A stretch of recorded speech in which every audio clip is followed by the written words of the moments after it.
Bharatiya Janata party के जो leader हैं वो झारखंड की जनता का मजाक बना रहे हैं।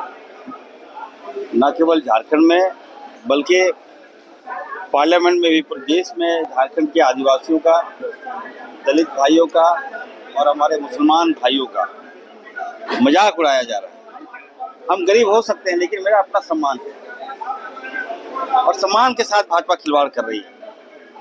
बीजेपी के जो लोग हैं, जो विधायक हैं, जो मंत्री हैं, जो सांसद हैं, वो घुसपैठिया है, वो झारखंडी नहीं है।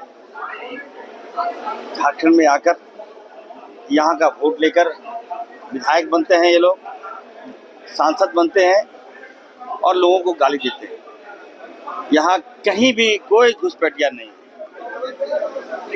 अगर घुसपैठिया है तो मैं तैयार हूँ, बीजेपी के नेताओं को टिकट दूंगा, जेल का खर्चा दूंगा, हेलीकॉप्टर मुहैया कराऊंगा, चार्टर प्लेन दूंगा, गाड़ी दूंगा और जामताड़ा, पाकुड़, साहिबगंज, गोड्डा, जहाँ जहाँ जाते थे एक एक घर में दिखाऊंगा।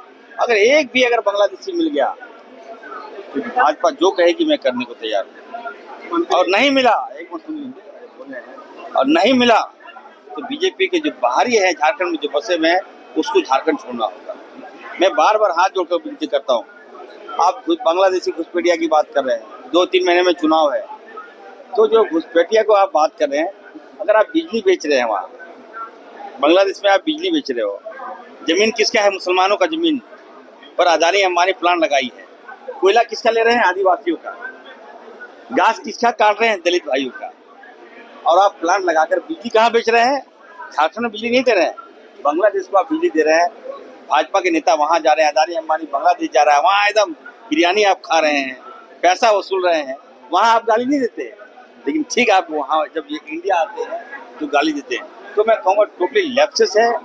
अगर बीजेपी के नेताओं को बॉर्डर सिक्योरिटी फोर्स पर विश्वास नहीं है, भारतीय सेना पर विश्वास नहीं है, भारतीय फौज पर विश्वास नहीं है और अमित शाह जी पे विश्वास नहीं है, गृह मंत्रालय में विश्वास नहीं है, तो आइए इरफान अंसारी के पास। आपको मैं झारखंड फोर्स दूंगा, झारखंड पुलिस दूंगा। झारखंड की पुलिस जो है बांग्लादेश बॉर्डर जाएगी, वहाँ रक्षा करेगी, चाइना बॉर्डर जाएगी, हमारा जो झारखंड पुलिस वहाँ रक्षा करेंगे और पाकिस्तान बॉर्डर भी हम भेजने का काम करेंगे, वहाँ रक्षा करेंगे। एक भी घुसपैठिया हम नहीं घुसेंगे। कांगू में तो बोल रहे कि हम इस्तीफा दे देंगे अगर एक भी संथाल में बांग्लादेशी घुसपैठ नहीं मिला तो, अगर वहाँ की डेमोक्रेसी नहीं। लोकसभा देखिए, मैं निशिकांत जी को कहूँगा कि आप 3 बार सांसद बने हैं, तो कम से कम झारखंड के विकास के लिए, आप तो बाहरी आदमी हैं, आप आ गए हैं झारखंड, तो झारखंड के विकास के लिए नई सरकार का फॉर्म हुआ है, गठन हुआ है, कम से कम आप डेवलपमेंट के लिए आप पैसा लाते, इंडस्ट्री के लिए पैसा लाते, तो चल खाने खुलवाते, कुछ एजुकेशन का हब बनाते। इस पर कभी ये लोग बात नहीं करेगा। ये देखिए, मुसलमान को गाली देता है, जितना नीचा दिखाना है। अरे भाई, हमारा सम्मान है ना, अब इतना ज़्यादा ब्लास्ट मत कर दीजिए कि आदमी आपा खो दे। मैं बार बार कहना चाहता हूँ, यहाँ भाई भाई मिलके रहते हैं। बीजेपी वाले लोग सारे घुसपैठिए हैं, ये लोग यहाँ का माहौल खराब कर रहे हैं। सर, नगर निगम में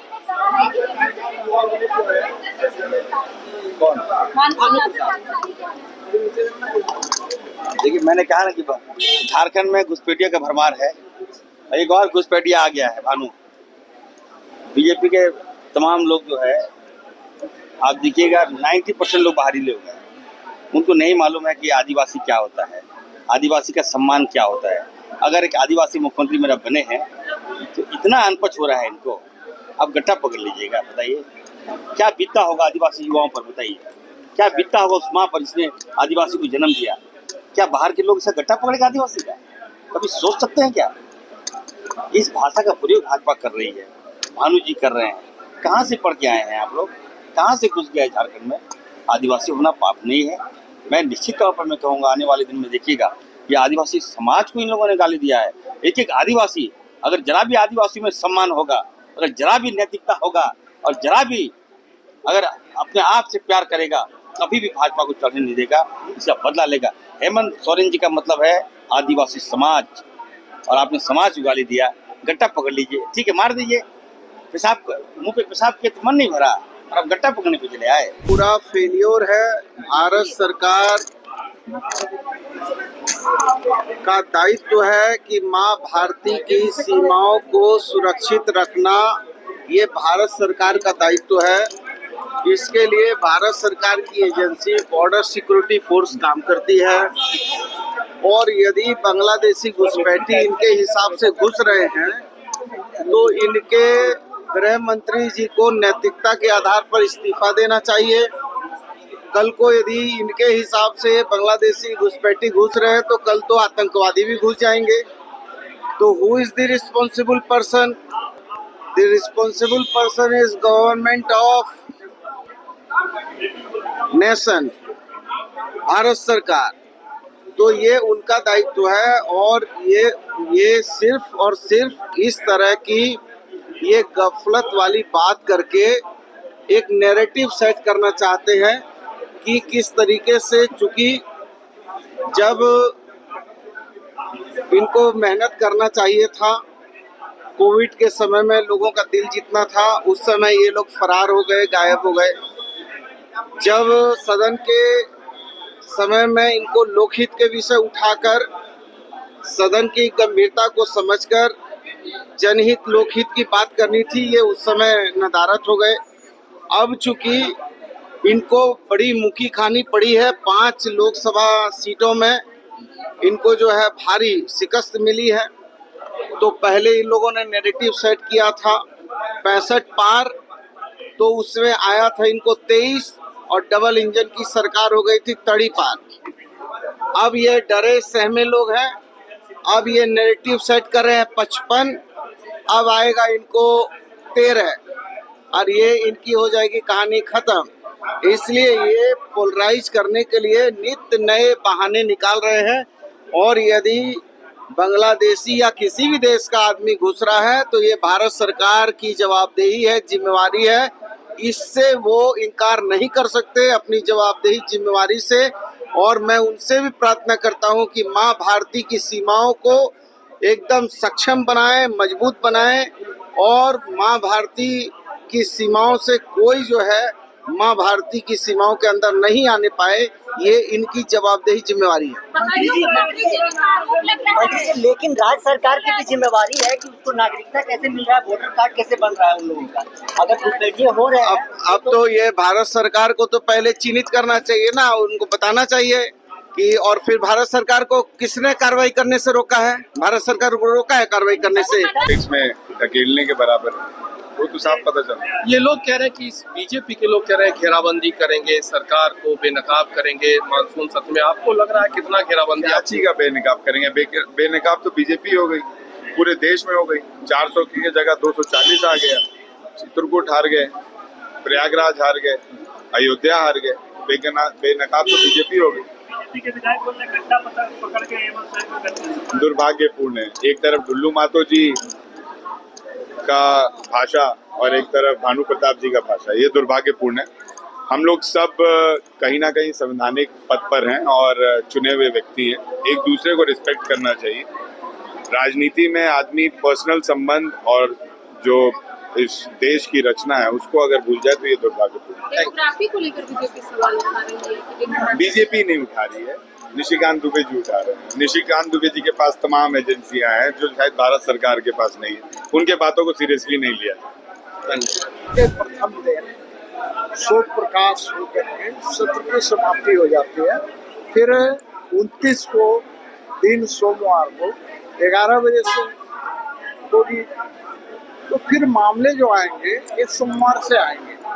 आज मामला उठाने का कोई जगह नहीं था और ना कोई ऐसा वातावरण रहता है कि कोई मामले उठाए जाए, क्योंकि मामला सिर्फ और सिर्फ शोक प्रकाश से जुड़ा है। ये सरकार में बहुत सारी चीजें, जो जयमाल सरकार हेमंत सोरेन के द्वारा कई सारी चीजों की घोषणाएं हो सकती है, इस तरीके के मतलब जनता को लाभ मिल सके। देखिए, घोषणा होना अलग विषय है और उसके क्रियान्वयन करना अलग विषय है।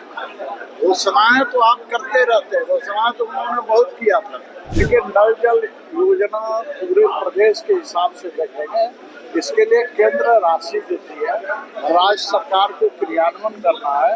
अगर इसमें सहयोग साबित हो रही है हमारे शहर के अंदर ही देखते थे, जब मैं मंत्री था उसी समय टेंडर किया था कि हर घर में शुद्ध पेयजल पहुंच सके, लेकिन आज स्थिति है कि अभी तक ये काम पूरा भी नहीं हुआ है और पूरा शहर के बने हुए सड़कों नालियों को लोगों ने तोड़ करके बर्बाद करने का काम किया है। उसके लिए मैंने पिछले विधानसभा में क्वेश्चन किया था, कमेटी बनी, कल ही कमेटी की मीटिंग थी, हम लोगों ने परिभ्रमण किया, जांच किया है।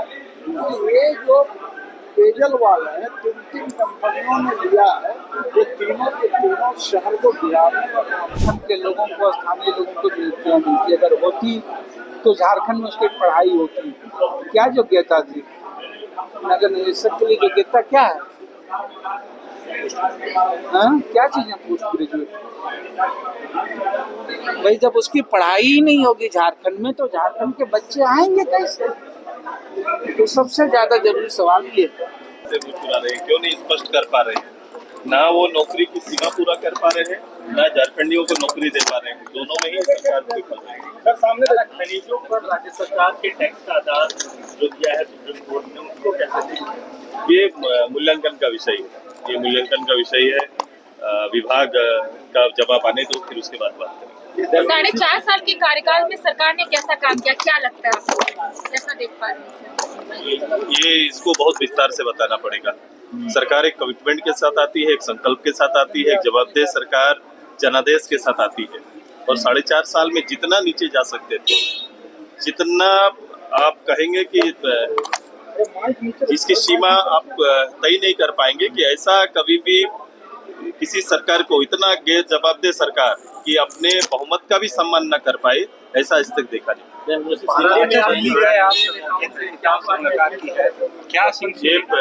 ये हमारे एनडीए के प्रमुख नेताओं के साथ निश्चित रूप से आने वाले चुनाव के संदर्भ में बातचीत चल रही है। ये प्रारंभिक बातचीत है। हम सभी लोग एनडीए और जनता, झारखंड की जनता एनडीए को इस प्रदेश में लाना चाहती है। उसके लिए हमारी कोशिश होगी कि हमारा पहल, हमारा कार्यक्रम, हमारा निर्णय काफ़ी महत्वपूर्ण होगा। इसलिए हम सभी मिलकर अभी अध्ययन कर रहे हैं कि आने वाले चुनाव में किस रूप से, किस तरीके से हम लोग आगे बढ़े। तालमेल को लेकर कोई बातचीत हुई क्या? आदिवासियों को प्रताड़ित किया जा रहा है, उनको जमीन को लूटा जा रहा है। ये पूरे प्रदेश में है। आप जिस राजधानी में है वहाँ देखिए ना, जिस राजधानी में है वहाँ है। और इसकी डाटा मैं कुछ दिन बाद आपको दूंगा कि किस रूप से इस सरकार के आने के बाद जो आदिवासी सुरक्षा के नाम पर आने वाली है सरकार, बाकी कमिटमेंट आदिवासी के लिए छोड़ दीजिए कि उनकी जमीन तक नहीं बचा पा रही है और नहीं बचा पाई, उसका आपका डाटा भी हम लोग देंगे कि इस 5 साल की अवधि में कितना जमीन यहाँ के ट्राइबल का लूटा गया। इस हिसाब से हम लोग अपना जवाब तैयार करेंगे। तो रोहिंग्या मुसलमान जो है झारखंड में एक बड़ा मुद्दा बन चुका है।